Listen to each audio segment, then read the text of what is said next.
Okay, 2024 is closing up. So if you're interested in starting a YouTube channel, if you're interested in how to make money from YouTube, or maybe you're just interested in what my favorite kit of this year has been, stick around because we're going to be going over everything I've learned in 2024 in this video. Let's go.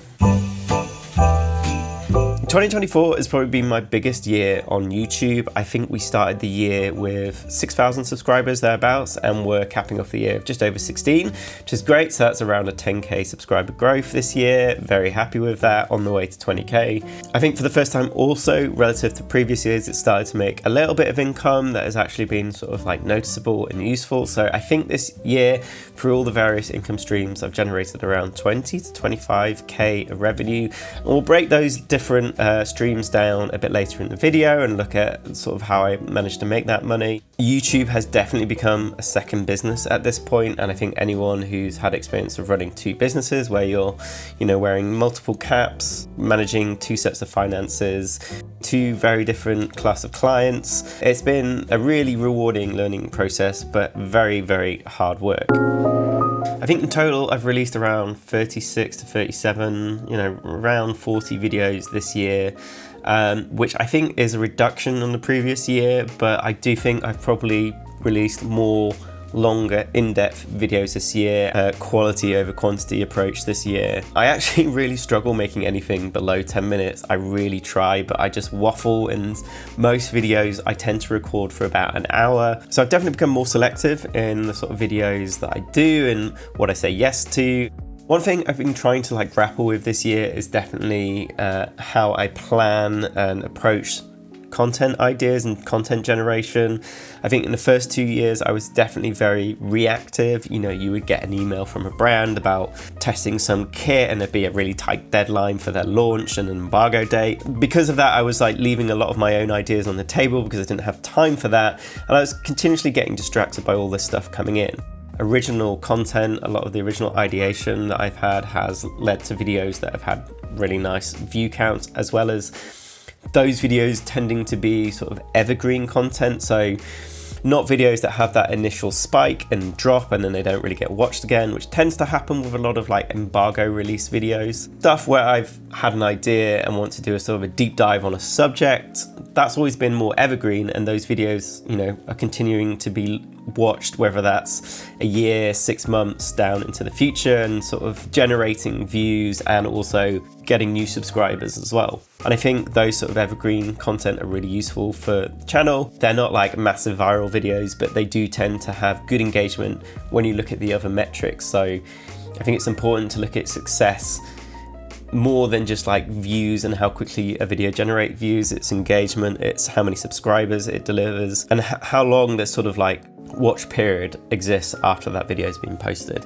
Having said that, there has been some success in some of the embargoed or brand release videos. So the LUMIX S5 video had a huge, probably biggest spike in views that I've ever had in a video in the smallest amount of time.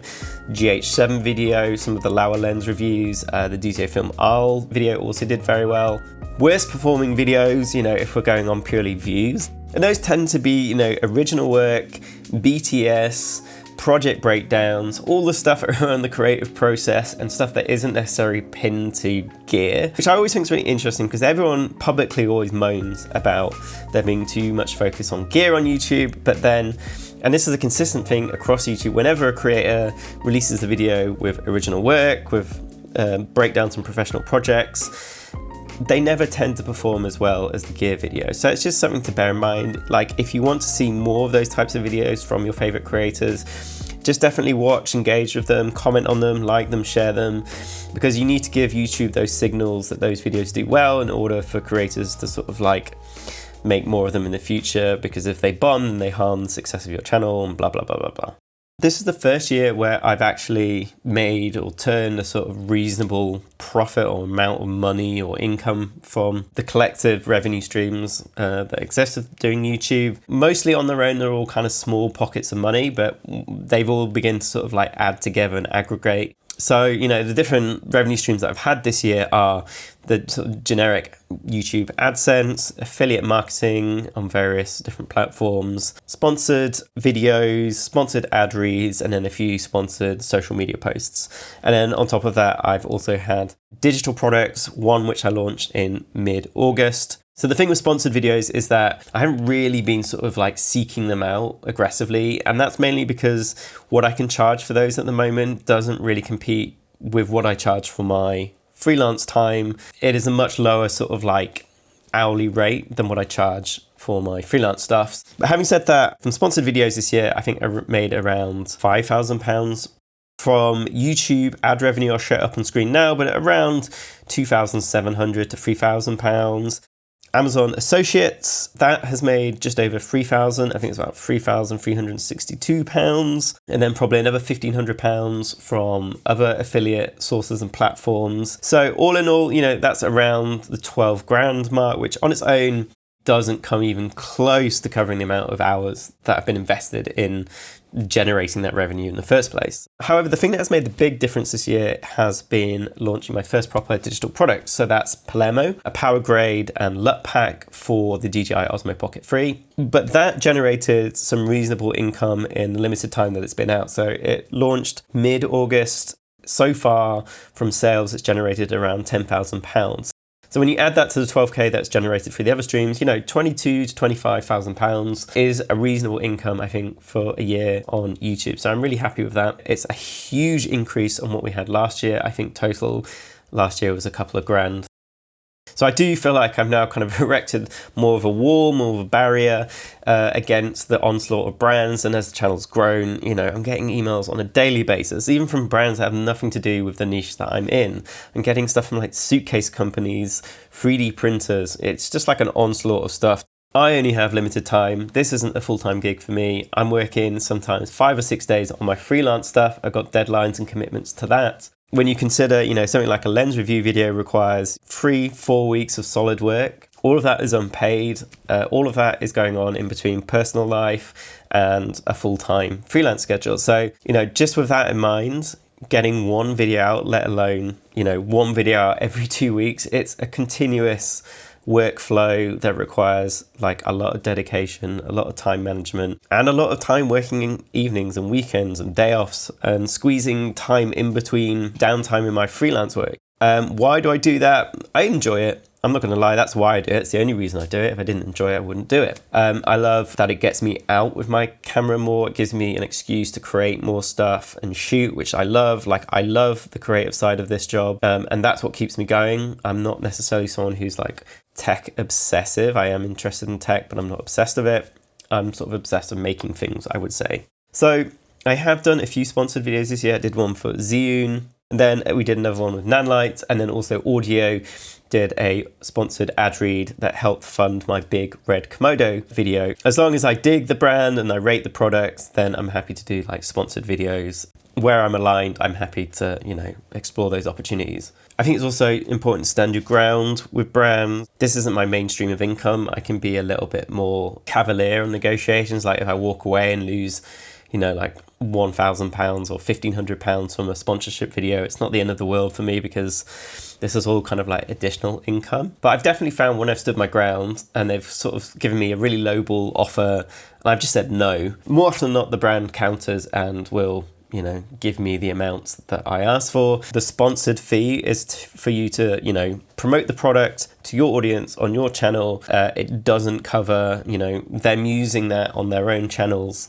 commercially or re-editing the footage. Like, that is a separate negotiation. That is a separate fee. And if you do have any questions about this, please just drop it down in the comments down below. Favorite light, probably got to be the Godox No LED F200 Bi. Featured it right at the beginning of the year. It's such a versatile light. I use it on a weekly basis. I love everything about it. It's an LED bicolor panel light, packs down to a really lightweight package. The bag and case is fantastic for fitting other accessories in. Special mention also goes to the Godox No LED M600D. It's a light I purchased this year. I started really needing higher output lights in my productions this year. The reason I got that is that it was just cheaper, it seemed better quality, higher output than the Aperture alternative. If you think it'd be useful to review on the 600D, then just drop me a comment down below. I've tried a lot of different cameras this year.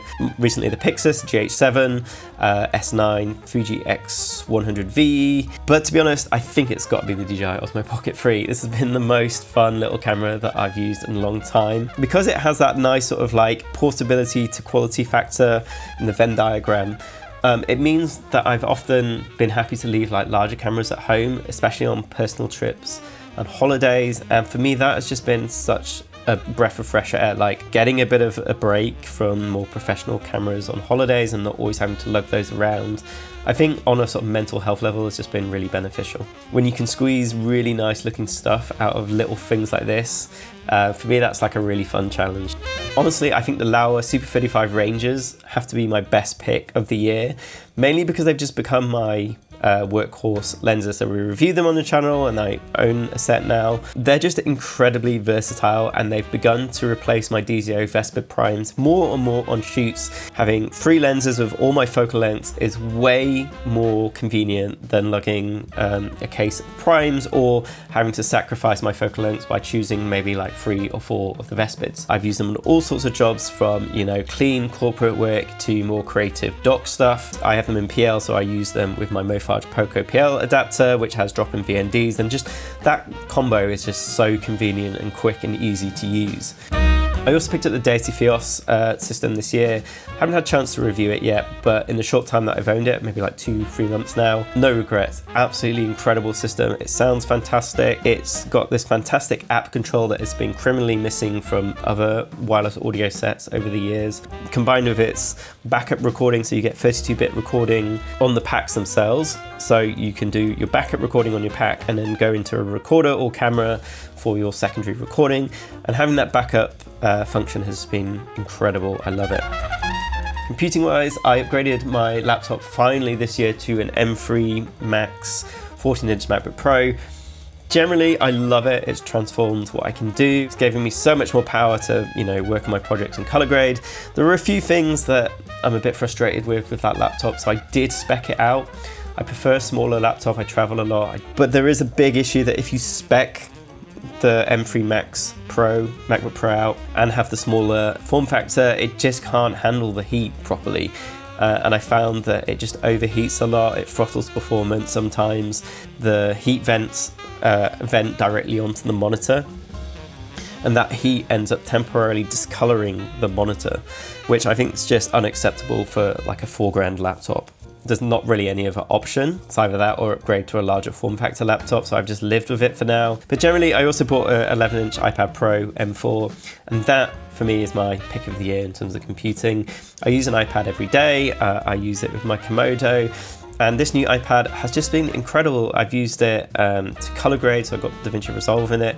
I actually designed the initial Palermo power grade on a plane on the iPad. Which is amazing. The other fantastic thing is that you can use it as a second monitor with my 14-inch MacBook Pro. So when I'm traveling or not down at my studio and I want more screen real estate, it just very quickly, either wirelessly or wired, becomes a second monitor, which I love. They definitely do compete, and you've got to be disciplined and jumping between the two, and, you know, maybe not having your 100% focus on either means that neither are going to be growing as fast as they could. I'm okay with that. Doing YouTube has benefited my professional work in so many ways. You know, it's given me more visibility. It's kind of like a branding exercise.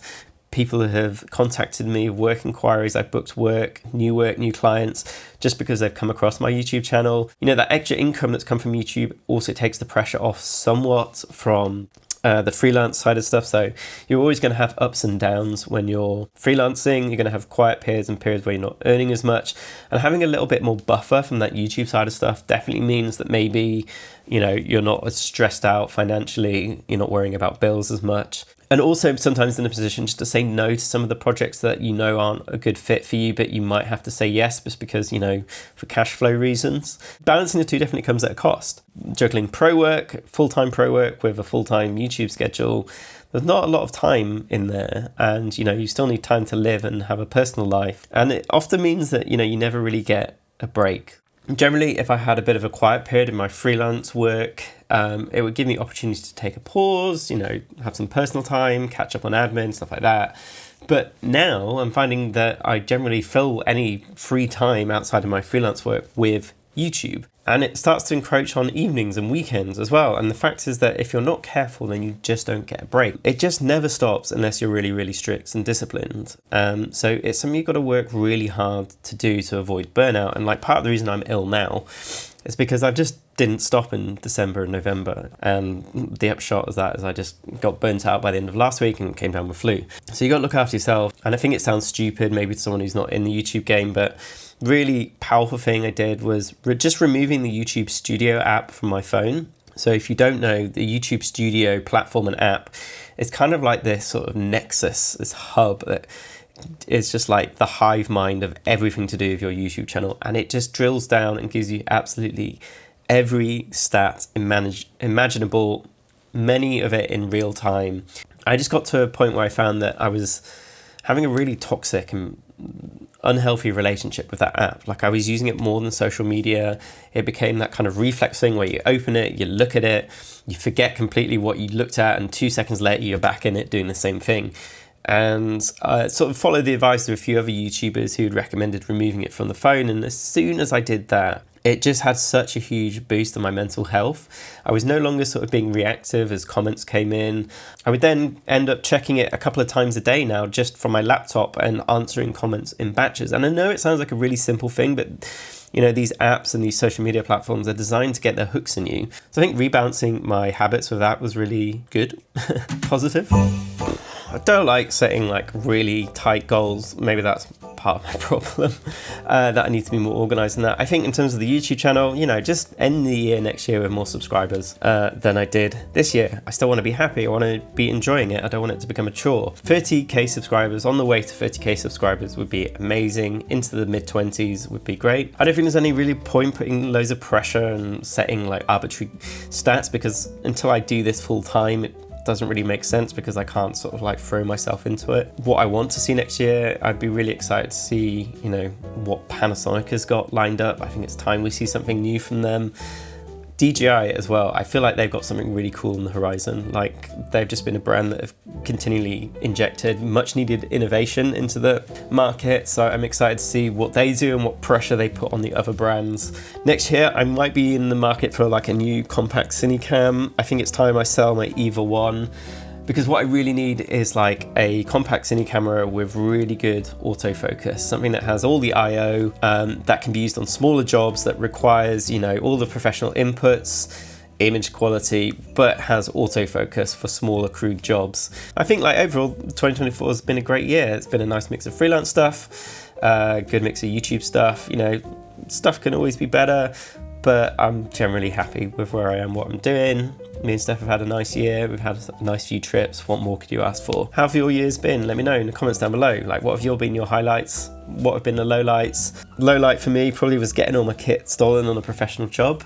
Thankfully, I had insurance, so got it all back in the end, but my insurance premium went up almost double. Just want to say massive thanks to obviously Steph, the love of my life, for all the help and support she's given me, all the help she's given me on this channel. You've seen her in all the videos. She's the silent partner in this channel. Maybe when we hit 20k subscribers, we'll do a Q&A together. I keep saying that each year, never get her on. She's launched a really cool Substack this year, which I've really been enjoying. I'll leave the details of her Substack in the description down below, so if you want to check out and subscribe to that, I'm sure she'd be really grateful to that. Big shout out to all the brands I've worked with, Cinegear Pro especially. Big up to you guys. You've been absolute stars this year. I'm looking forward to collaborating with you more next year. You know, big shout out to Josh Cameron, helps out a lot with this channel, Pierluigi as well, and all the other people that have helped out over the year. I really appreciate it. But that's it. I hope you've all had a good 2024, and I'll catch you next year. See ya.